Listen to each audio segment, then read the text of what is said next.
So recently, this channel, India and the Global Left, has popped up on my YouTube feed.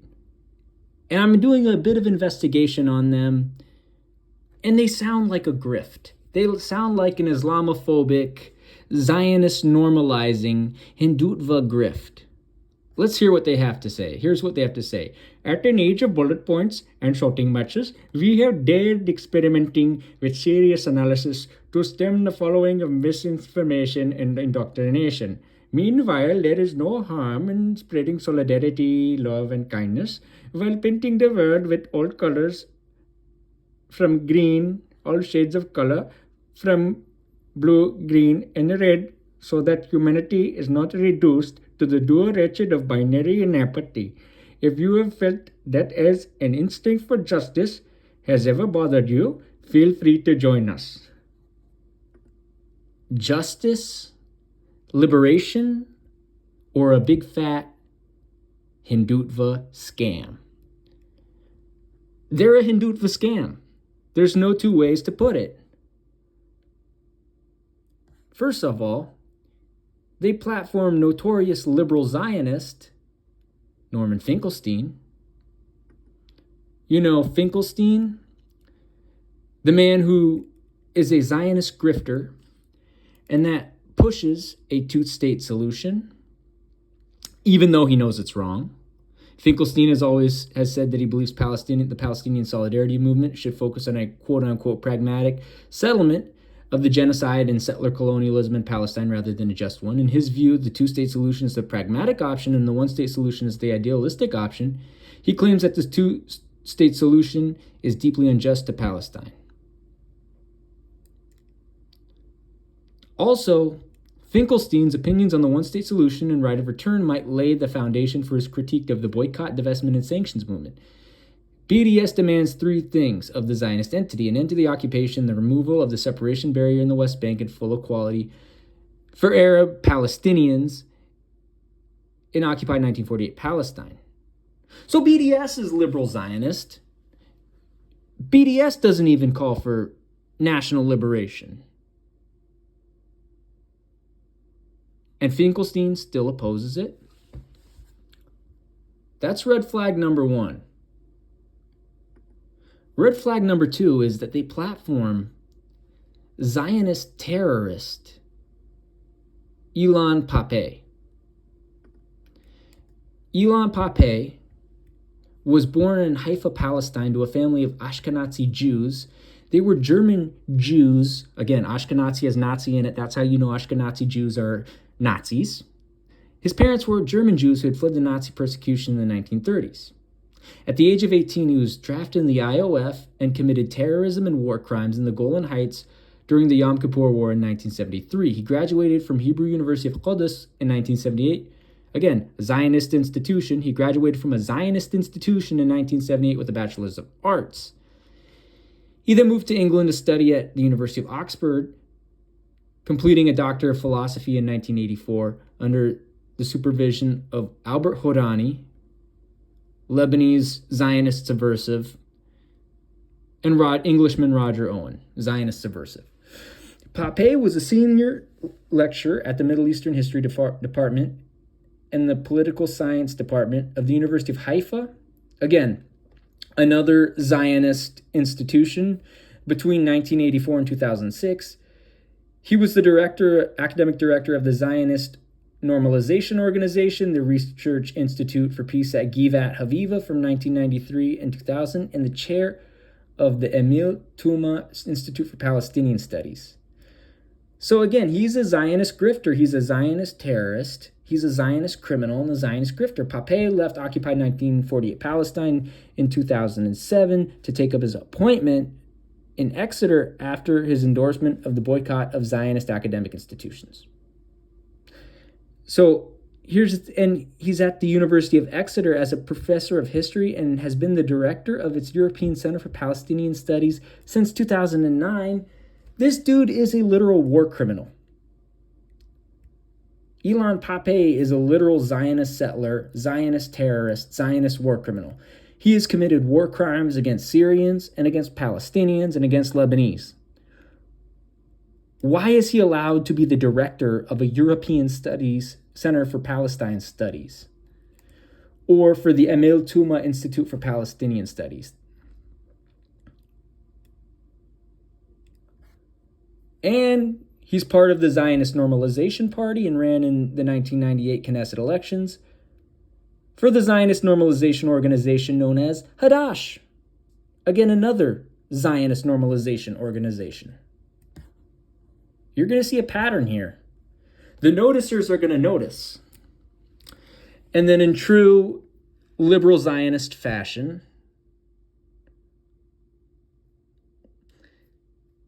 India and the global left platforms, China bender, scammer, grifter, Mohammad Morandi of Iran, and Zionist Hindutva Vijay Prashad of India, who's also a puppet of China. If you don't believe me, let's have a look. Okay, so Vijay Prashad is the executive director of the Institute for Social Research, editor of Leftward Books, chief correspondent at Globetrotter, and a senior non-resident fellow at Chongyang Institute for Financial Studies, Renmin University of Zionist China.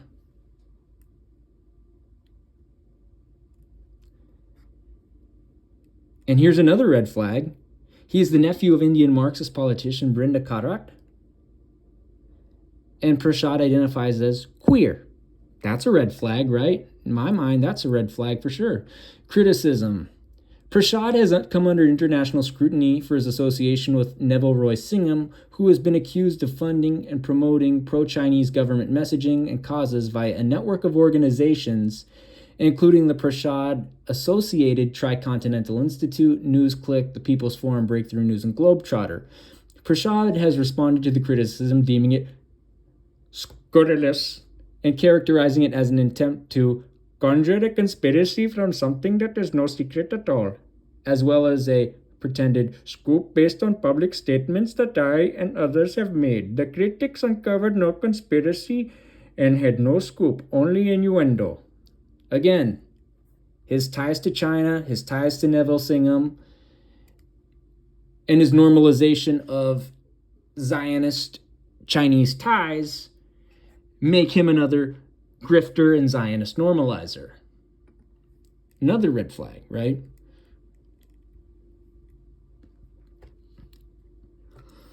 And Vijay Prashad praises Bashar al-Assad, who's the son of Hafiz al-Assad, who sold out to the Zionist entity in Syria and also sold out to the Iranian government.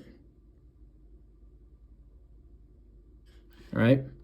And notice how they promote BRICS, Prabhat Petnik, the Desi Hindutva, who promotes BRICS, Zionist BRICS.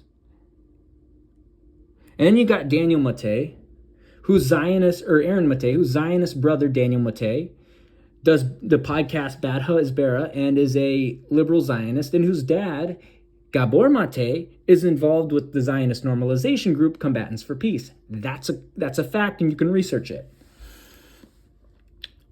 And then you have Finkelstein, who's a Zionist, Elijah Magnier, who's a grifter, and then Gideon Levy and Max Blumenthal. Now, who is Gideon Levy?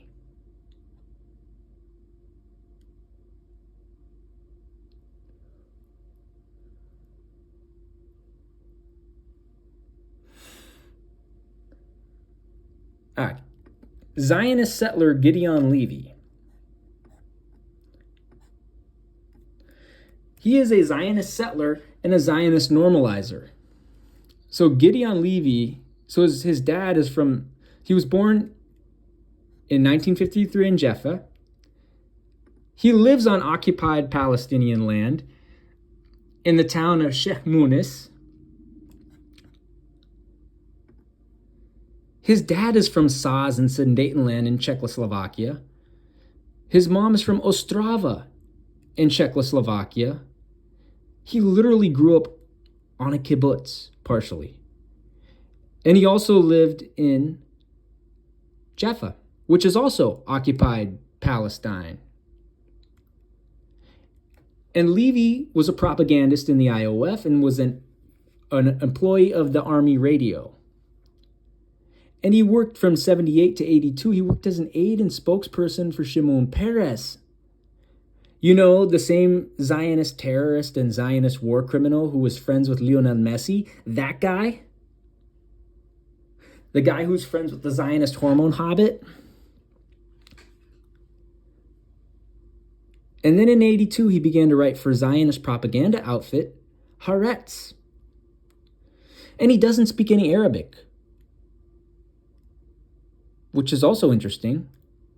So he's a Zionist operative and a Zionist grifter. So Levy defines himself as a patriotic Zionist settler.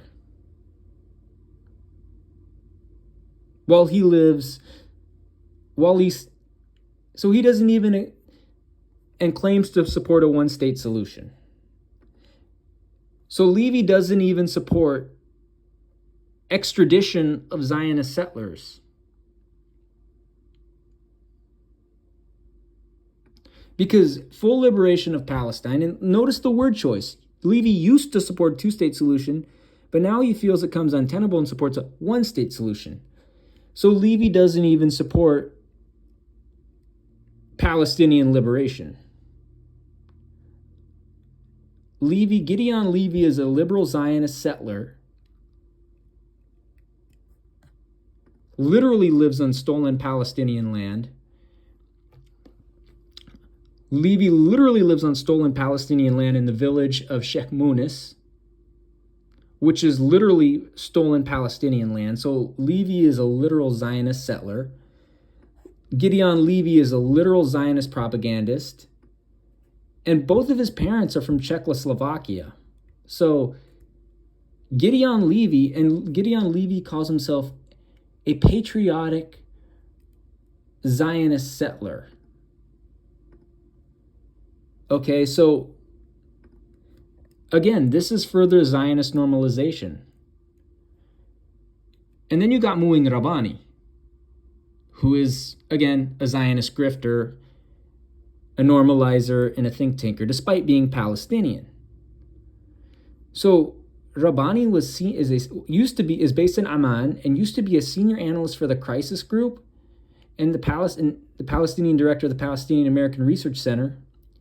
And he's currently a senior fellow at the Institute for Palestine Studies and the co-editor of Al-Jaladiyya, and a contributing editor of the Middle Eastern Report. Unlike some of his contemporaries, he's also normalized Zionist propaganda outfit Haaretz, the Zionist New York Times, the DC Post, which is Zionist, Al Jazeera, which is Zionist, The Guardian, which is Zionist, The Nation, Zionist, Foreign Policy, which is Zionist, Third World Quarterly, which is Zionist. And unlike some of his contemporaries, he has been critical of the feasibility of a one-state solution, at least in the short term.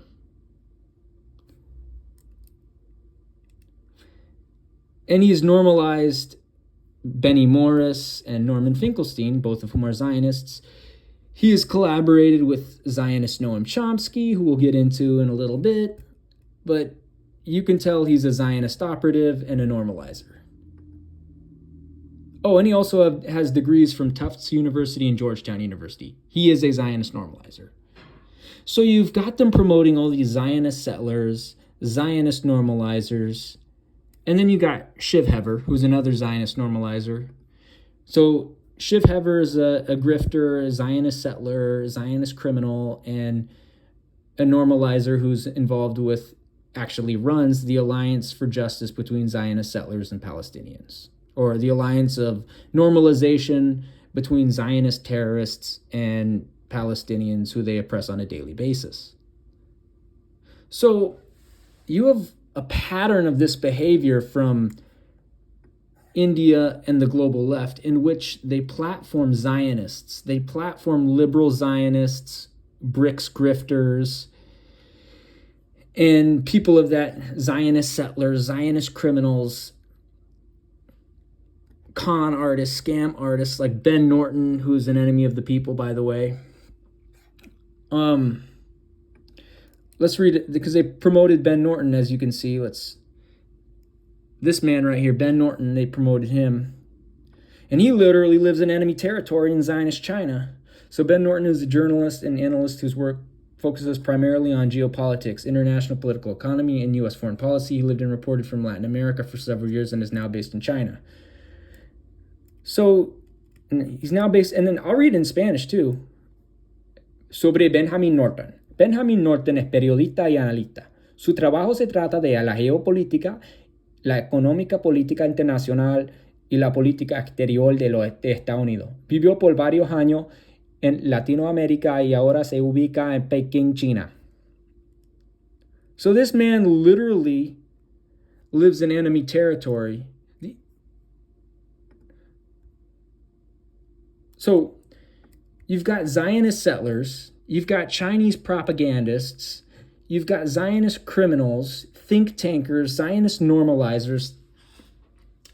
India and the global left has been exposed as a grift.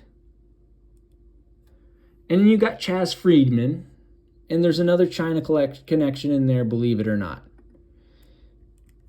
This man, so Chaz Friedman is a retired U.S. government propagandist who worked in the U.S. Foreign Service, the State Department, and the DoD in many different capacities over the course of 30 years.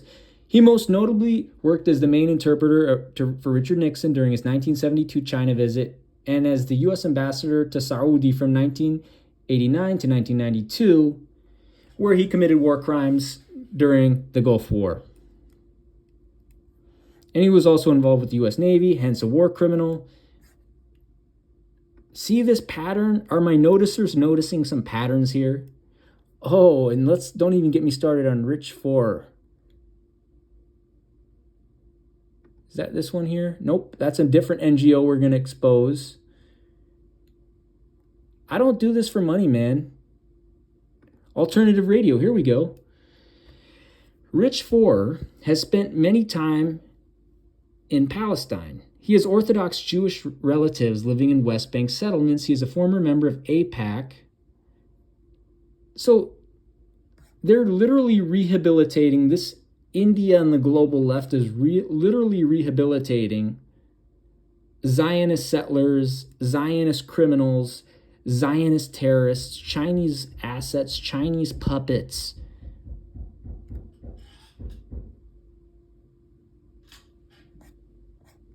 And they're claiming to be left-wing. They're claiming to represent the global left, which they clearly don't.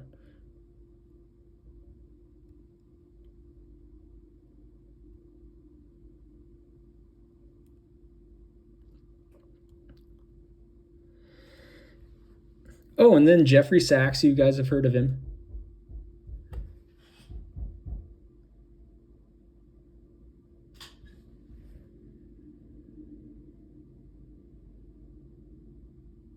So yeah, these guys are grifters, and I think it's about time someone exposed them.